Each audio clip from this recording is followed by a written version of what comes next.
Morning guys, palit tayo ng transmission oil dito sa aking Nissan.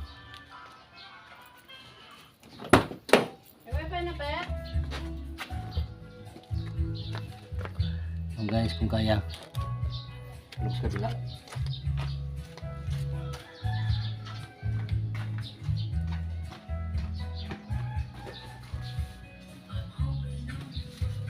Okay,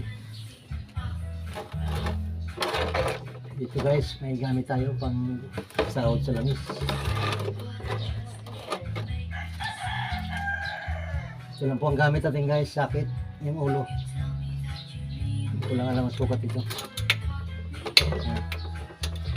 Tinuwagan ko na rin ito kanina.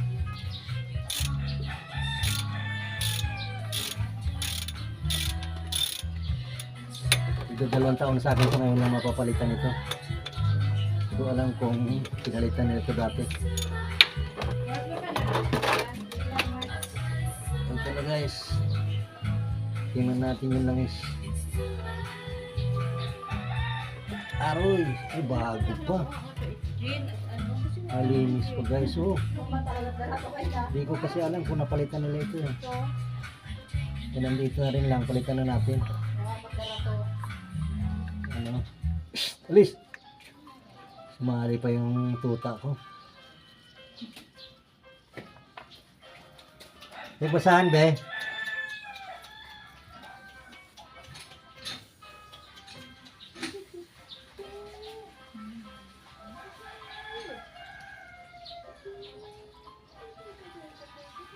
Lino pa guys eh.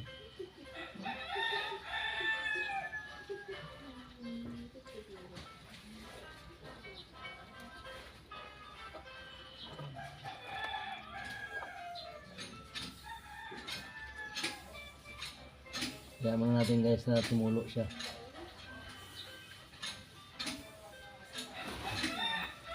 Hirap. Pang ilalim. Hirap.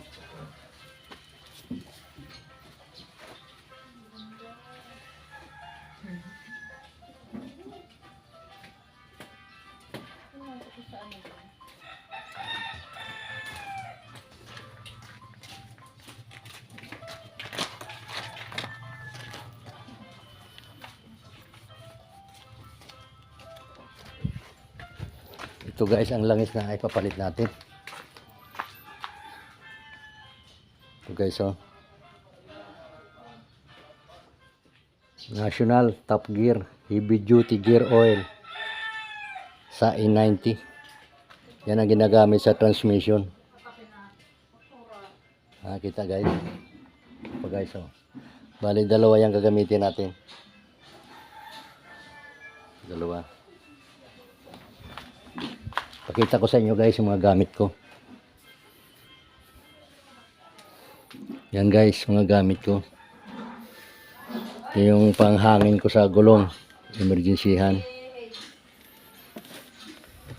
Yung box ko. Andyan yung grinder ko. Bago meron akong grinder. At ito ay ang tawag nito guys. Pangbutas.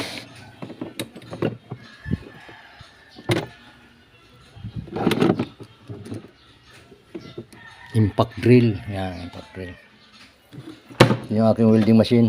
2-in-1, pwede siya sa MIGs. Yan gamit ko.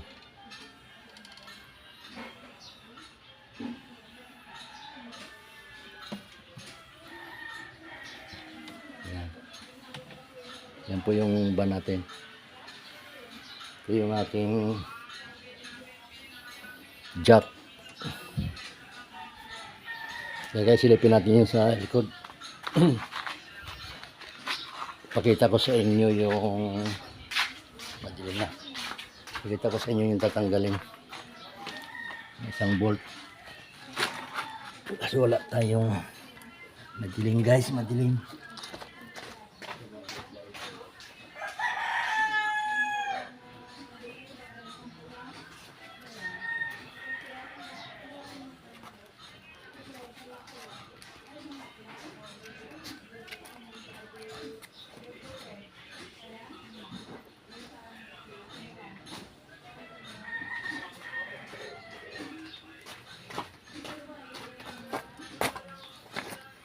Ayan, hirap.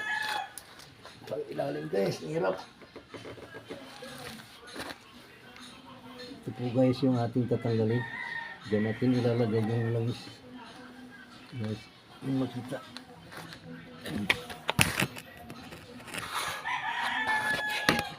Yan guys. Kita ba? Kita sa kamera. Yan po yung ating tatanggalin. Yan. Yan ang ating tatanggalin na bolt. Para malagyan natin ng bagong langis. Yan guys, lipat ko lang. Hirap ng ganitong katayuan. Hirap ng ganitong katayuan guys. Yan, kita ba? Wala nang langis.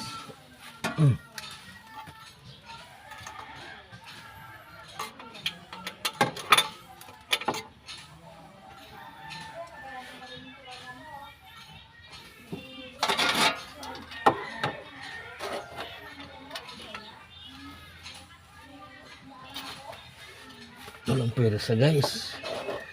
Hirap pala nito. Aroy. Tigas. Nako. Ang power.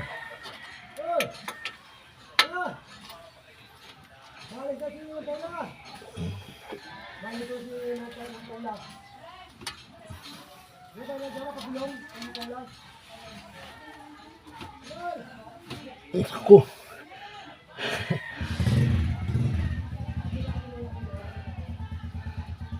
Mahirap pala ito tanggalin. Nako.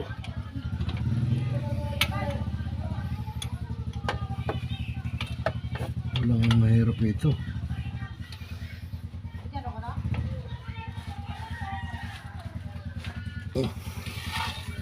Walang pwersa.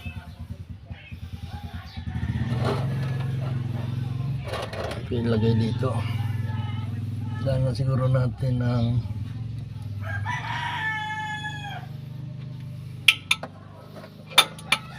siguro natin ito ng mantilyo.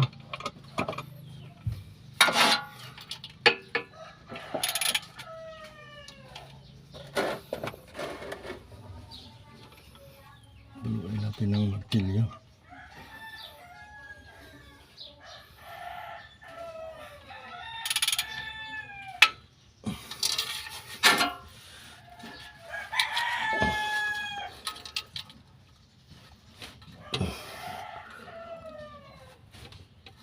Ay, grabe.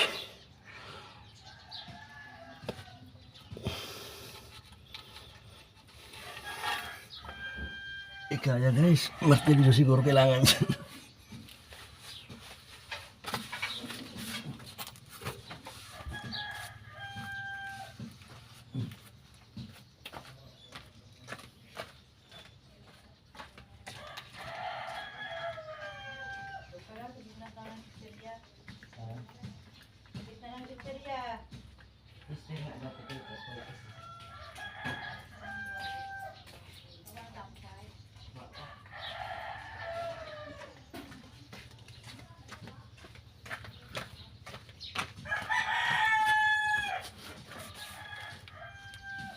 Grabe pala ito guys. Di pala basta-basta ito. Ngayon ko lang ginawa ito ay sayang pa yung panglibor. Tayo na lang ang gagawa. May mga gamit naman. Tingnan natin ba kung tamaan ng ano. Kung kaya ng martilyo.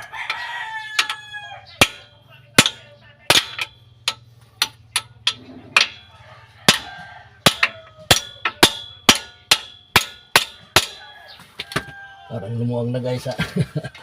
Parang lumuwang na guys. Yun.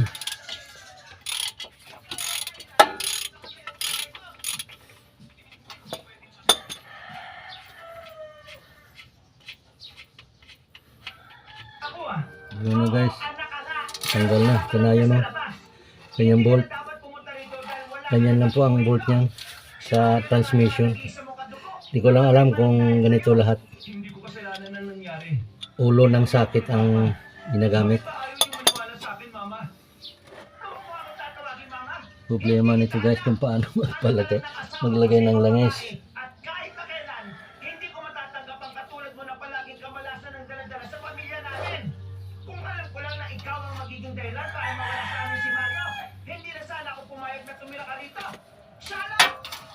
Grabe naman kayo sa akin. Akala niyo ba kayo na lang nasaktan? Okay na to guys. Akala niyo ba kayo na lang nahihirapan sa pagkawala ni Papa? Oo na. Kasalanan Linisin ko na lang yung bolt. Isisi niyo sa akin ang lahat. Pero sana naman, hayaan niyo akong makita si Papa Ito. kahit sa mga huling sandali niya lang dito sa mundo. Ang kapal ng mukha mong gustuhin na makita siya. Eh, ikaw nga ang dahilan kung bakit siya nawala. Paano ba natitisyon? Ha, Tobias? Bakit ba ang kulit yung matanda ka? Hindi ko nga kasalanan na nangyari. Bigla niya ako pinauwi sa kalagitnaan ng paglalakbay namin. Hindi ko naman alam na may masamang mangyayari nun. Dahil kung alam ko lang, ay hindi ko naman siya iiwan eh. Kung talagang mahal mo ang tatay mo, kahit anong sabihin niya, hindi mo siya iiwan. Kung talagang gumagana yung utak mo, alam mong maraming aswang pero iniwan mo pa rin. Dahil nga ang sabi niya, hindi niya ako kailangan. Ang sabi niya, may iba siyang makakasama. Kahit na ano pang gawin mong dahilan, ikaw pa rin ang dahilan kung bakit siya namatay. Pinauwi ka niya para makaligtas ka. Kasalanan mo ang lahat ng ito. Ang mabuti ba, umalis ka na rito. Eto, ayan, sa'yo na yung mga biskwit na yan. Ibahan mo sa paglalayas mo. Ayan, oh, yan na lahat yan. Isaksak mo sa baga mo. Ang sama-sama talaga ng ugali niyo. Kahit kailan eh, ano, tatakot ka ba, ha? Ayan, ano, masakit ba? Mamumula yung pisngi mo kakasampal ko pag hindi ka tumigil, ha? Tama na, hindi niyo ako pwedeng saktan. Tuluyan nang hindi nakapagpigil si Tobias. Kinuha niya muli ang balde ng biskwit at hinagis sa ginang. Wala nang pakialam si Tobias kung tamaan ng mga nakikipaglamay sa tapat ng bahay.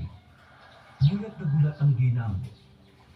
Hindi nito inakala na sasabog ng gano'n ang binata. Matagal na ako nagtitipis sa pagiging reyna-reynahan mo, ah. Baka nakakalimutan mong matanda ka. Mamamahay ni Papa ang bahay na yan. At hindi naman kayo kasal ni Papa kaya wala kang pakialam kung diyan pa rin ako tumira. Subukan mo akong pagbawalan ulit na pumunta rito. Ipapalit kita kay Papa sa kabaong. Naglaki ang mga mata ng ginang sa narinig. Dire-diretso naman ang binata papasok ng bakuran at saka lumapit sa kabaong ng ama. Kahit nagbubunga nga pa si Pasita ay wala na siyang pakialam. Ang mahalaga na lamang sa kanya ay ang makita si Mario na kanyang ama. Kilalang manunugis ang ama ni Tobias sa kanilang lugar. Marami nang natugis na aswang ang tatay niya na naging dahilan para maging sikat ito sa nakararami. Si Tobias ang kasakasama ni Mario sa tuwing meron silang dapat itumbang aswang. Kaya nga lang, medyo minala sila ng madali ng mga aswang si Mario. Ang pagkakaalam ni Tobias ay nadumog ng aswang ang kanyang ama. Yun ang sabi ng ilang manunugis na naghatid ng labi ng lalaki. Sa pagkawala ng kanyang ama, sinabi niya sa kanyang sarili na hindi siya papayag na hindi siya makakaganti. Huwag kang mag-alala pa, igaganti kita. Uubusin natin ang mga aswang na yun. Bumuntong hininga na lamang si Tobias. Pinukulan niya ng tingin ng kanyang stepmother na tangkasanang lalapit sa kanya. Tumigil ang ginang sa takot at pumahatan na siya ng kamay ni Tobias. Tumigil ka na. Guys, Igalang na balik na tayo sa loob.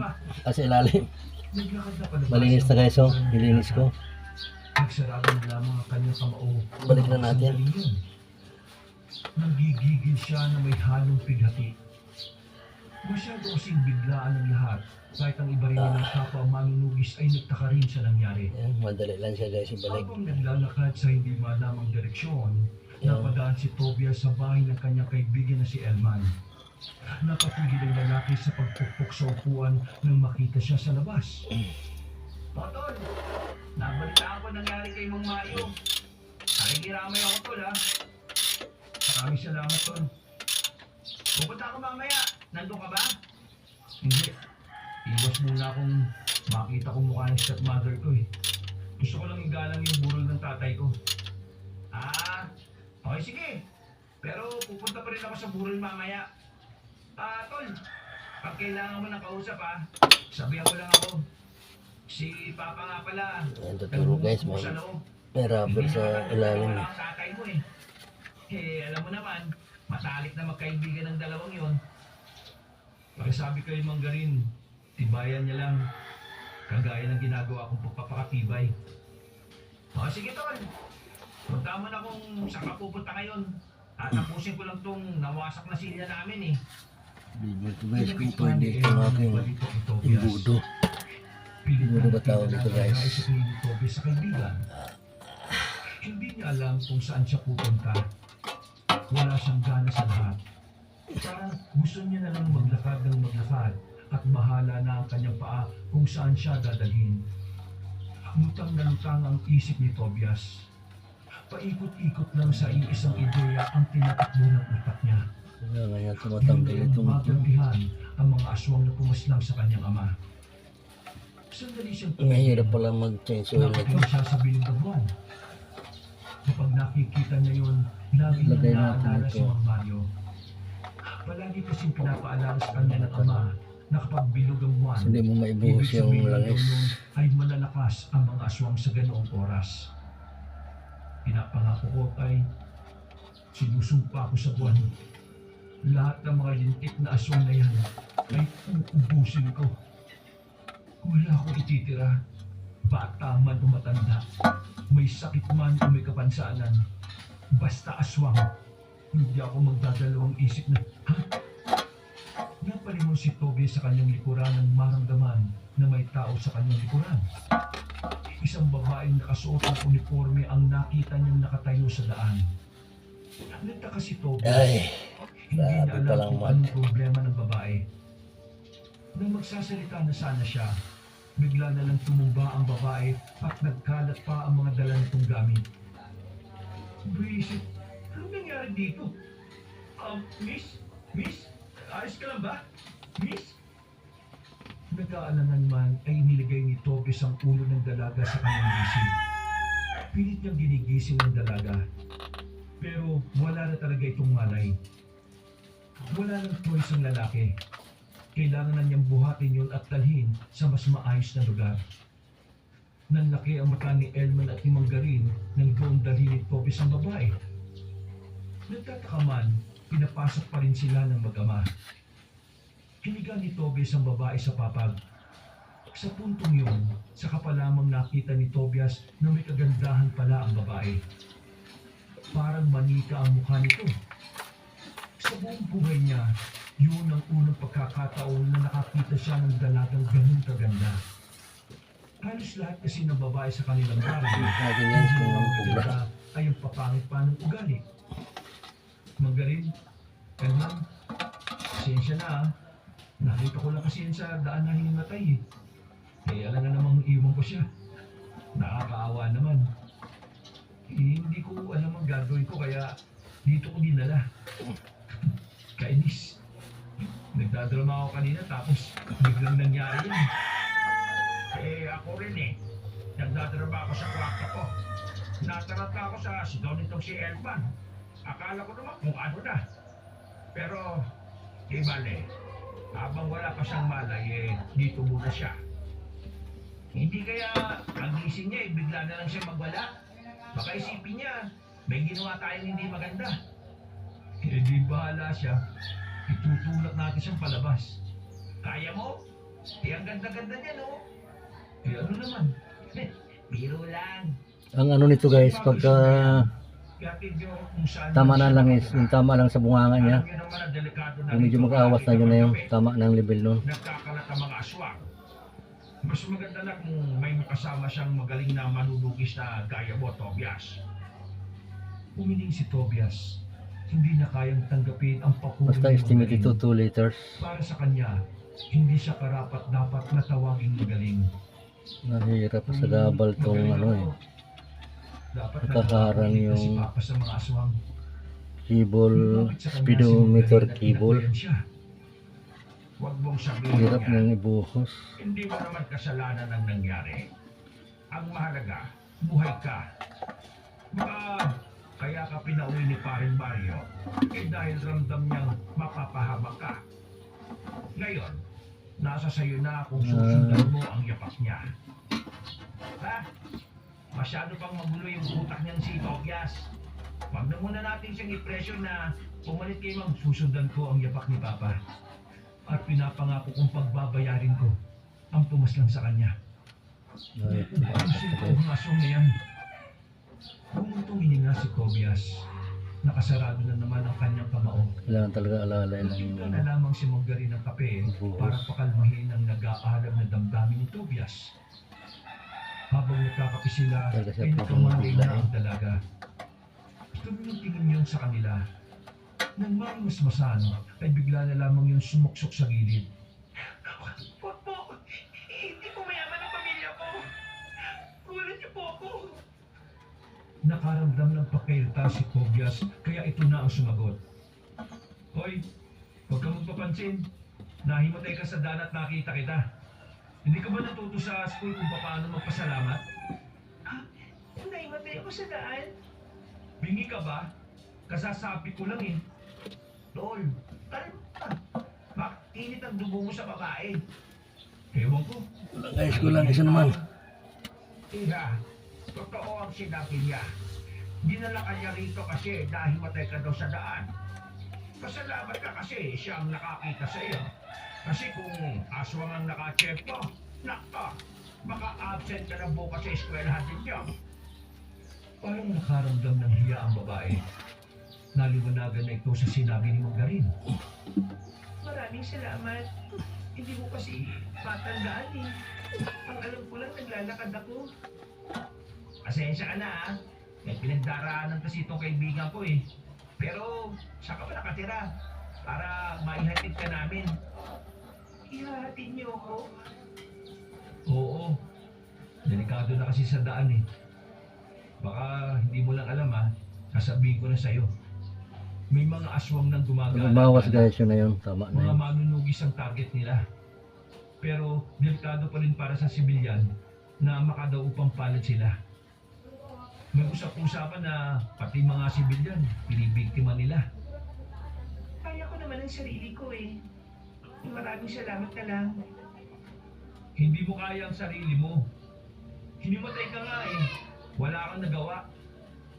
Iha, magpatid ka na sa kanila. Mapapait naman ang dalawang ito. Hindi sila bastos o banyak tulad ng ibang lalaki dyan. Isa pa, itong si Tobias, natural na sa kanya na tumulong kasi manunugis yan. Na naman, ba't sinabi mo ba? Umamot ulo na lamang ang ama ni Elmar. Isa ka ba nakatira? Itulong mo na kagad para makauwi ka na. Parang nagdalawang isip pa ang babae. Pero nang makita nito si Tobias na parang naiirita na, agad na rin itong nagdesisyon. Okay. Bawas na guys. Tama na yun. Nakatira ako sa San Pablo eh. Araw-araw lang akong naglalakad kasi wala naman akong perang pamasahe. Paano natin sana yung panakip? Malayo na yun ah. Hindi ko ba natatakot? Hindi. Sanay naman ako saka babae ka pa rin. Mukha ka rin mahina. Huwag kang makampante sa Okay, so napalitan na natin. isahan. Binalik ko na yung nut. Hindi sa lahat ng oras. Binalik na natin yung nut guys. So, Tama siya, miss. Marami nang Bawas nabibiktima na eh. ngayon ng mga aswang. At hindi na malabong mangyari sa iyo ang bagay na yon. Kaya para makaiwas ka, ay, hirap pala nito. lalo na kung gabi. Maraming salamat sa paalala niyo. Kaya mo naman maglakad. Ihatid ka na namin. Wala tayong masyadong hipitan. Hirap tanggalin. May dapat lang. Imabas na sila ng bahay. Ihatid nila ang babae sa kung saan man nila. Okay na yun guys.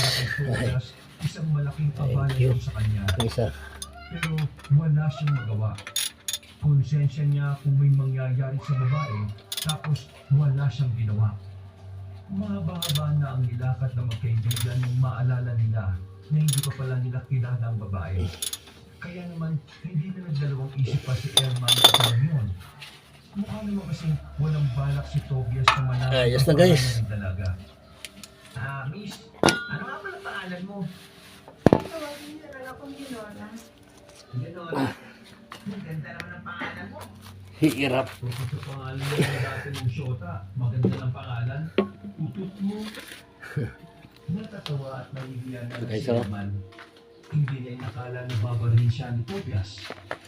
Samantala, masuling nagmamasid naman si Tobias sa kanilang Tapos din nadadaanan. tayo guys. Hindi naman sa kinakabahan siya. Dalawa Sadyang ubos. Hindi na kasi niya alam ang daan na tinatahak nila. Yun ang unang pagkakataon na nagawin sila Yung gamit ko din na nagamit itong mga ito. Kaya naman, hindi niya maiwasan. Masyadong mataas tong gulong kaya di makapasok sa Hindi ilalim. naman sobrang liblib ang nadaanan nila. Marami pang halaman sa gilid pero Okay, guys. kadalasan sa nadadaanan nila. Thank ay you palayan. for watching. Ganun pa man, hindi Until naging next kampante video ko. Si Tobias. Thank you. Paging siyang nagdala ng punyal. Okay, like and share lang guys. Para kung sakaling may aswang na humarang sa kanila,